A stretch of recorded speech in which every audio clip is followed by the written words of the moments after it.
ලස්සන ගමක පුංචි ළමයි ටිකක් හිටියා. මේ ළමයි අතරින් සත්තුන්ට ආදරය කරන කසුනුත් හිටියා. කසුන් ගමේ ඇවිදන් යනකොට දැක්කා වේදනාවෙන් හිටිය අලිපැටියෙක්.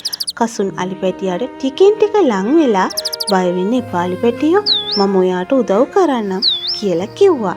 කසුන් අලිපැටියාගේ කකුලේ තුවාලට ආදරයෙන් බෙහෙත් දැම්මා.